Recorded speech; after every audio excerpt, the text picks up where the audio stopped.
எனக்கு ஏற்பட்ட ஆபத்துக்கு காரணம் யாருன்னு தெரியும். உங்க ஃபேவரட் சீரியல்ஸ் இனி டிவிக்கு முன்பே சன் நெக்ஸ்டாப்ல. தயவு செஞ்சு என் அம்மா முன்னாடி என்ன அசிங்கப்படுத்தாத. என் அம்மாவே அசிங்கப்படுத்தாத. இந்த பணத்தை புடி. நான் இத வாங்க மாட்டேன்.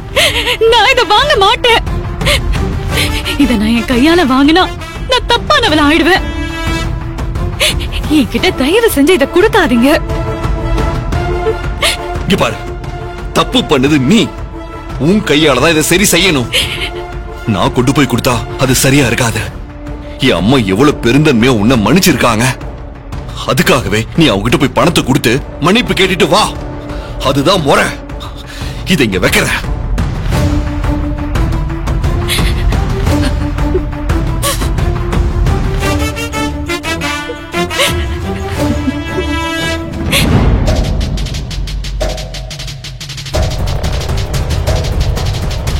அர்ஜுன், சத்யா, திடீர்னு நீ எங்க போயிட்ட? கிச்சன்ல தான் இருந்தேன். ஏன்? எவ்வளவு கலாட்டா நடக்குது. நீ பாட்டுக்கு கொஞ்சமா அடங்காம கூட கூட பேசிக்கிட்டே இருக்க. அந்த தேவியால எங்க குடும்ப மானமே போயிடுச்சு. இந்நேரம் செல்வநாயக மருமக செயினை வித்தான்னு அந்த சேட்டு டமார அடிச்சிருப்பான். இப்படிப்பட்ட உங்களுக்கு போய் நீ வக்காலத்து வாங்குற. நீ அத நம்புறியா அர்ஜுன்?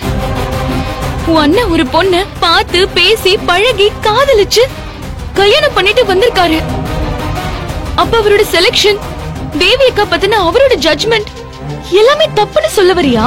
ஷோ சத்யா, அவனே இப்ப அந்த ஷாக்ல தான் உட்கார்ந்துகிட்டு இருக்கான். தேவி அந்த மாதிரி பொண்ணு இல்ல அர்ஜுன். அவங்க ஒரு அப்பாவி, வெகுலி, சாஃப்ட் நேச்சர்ட், நல்லது கெட்டதுக்கு பயப்படுறவங்க. யாருமே அவங்கள தப்பு சொல்லவே முடியாது. அதுதான் உண்மை. நீ நினைச்சத பேசி முடிச்சிட்டியா? இப்ப நான் பேசலாமா? தேவி நீ 10 நாள் முன்னாடி பார்த்த பொண்ணு. ஆனா நான் அகர்வால் சைட்ட 10 வருஷமா பாத்துக்கிட்டு இருக்கேன்.